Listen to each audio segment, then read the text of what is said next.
এক ইনিংসে 5 ব্যাটারের স্কোর 50 ছুঁয়ে যাওয়া বৈশ্বিক প্রেক্ষাপটে তো বটেই, বাংলাদেশের জন্য নতুন কোনো ব্যাপার নয়। রাওয়ালপিন্ডির আগেও আরও 3 বার এই কীর্তি গড়েছে বাংলাদেশ, এর মধ্যে দুবারই দেশের বাইরে। এবার রাওয়ালপিন্ডিতে এই রানের মিছিলের সূচনা করেন ওপেনার সাদমান ইসলাম। তিনি 7 রানের জন্য সেঞ্চুরি মিস করেন।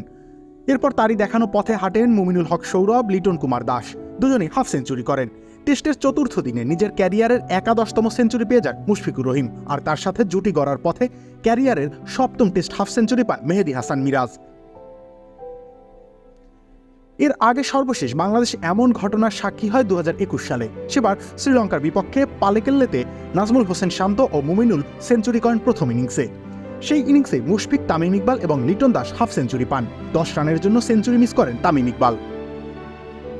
খামের এত দাগ হয় কিভাবে? এই যে ভাবি, দাগও যাবে রাগও যাবে, নিন চাকা সুপার হোয়াইট।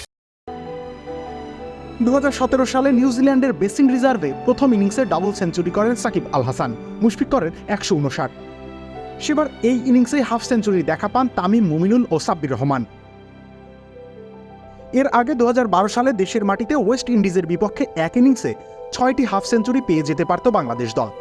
মিরপুরে নিজেদের প্রথম ইনিংসে বাংলাদেশের হয়ে সেঞ্চুরি করেছিলেন নাইম ইসলাম। সেদিন নাসির হোসেন ও মাহমুদুল্লাহ রিয়াদের সাথে হাফ সেঞ্চুরি পেয়েছিলেন সাকিব ও তামিম।